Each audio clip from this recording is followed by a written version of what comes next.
అందరికి స్లేట్స్ ఎందుకు ఇచ్చానో తెలుసా? చదువుకోవడానికా? ఇంకా స్లేట్ మనకి ఏం నేర్పిస్తుందో తెలుసా? ఇంకా రాసుకోవడానికి, ఇంకా చదువుకోవడానికి, ఇంకా ఆల్ రాయడానికి, ఇంకా ఏబిసిడి. ఓకే, ఇంకా 1 2 3, ఇంకా గుడింతాలు, ఇంకా. కానీ స్లేట్ కున్న ఒక బ్యూటీ ఏంటో తెలుసా? మనము ఏ తప్పు చేసినా మళ్ళీ దాన్ని చెరిపేసుకొని సరి చేసుకునే అవకాశం ఇచ్చేది స్లేట్. అర్థమైందా?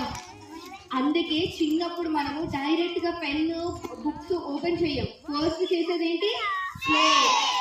స్లేట్ ని యూజ్ చేసిన తర్వాతే మనం పెన్ బుక్ కి వెళ్తాము. ఎందుకంటే చిన్నగా ఉన్నప్పుడు మనకు అన్ని విషయాలు తెలియదు కదా, అవునా? చాలా తప్పులు చేస్తాము. ఆ తప్పుల నుంచి మనం నేర్చుకోవడమే చాలా ఇంపార్టెంట్. ఓకే, ఆ విషయాన్ని మనకి స్లేట్ గుర్తు చేస్తుంది. మీరందరూ తప్పులు చేయండి, కానీ దాని నుంచి నేర్చుకొని ఎదగండి. ఓకేనా?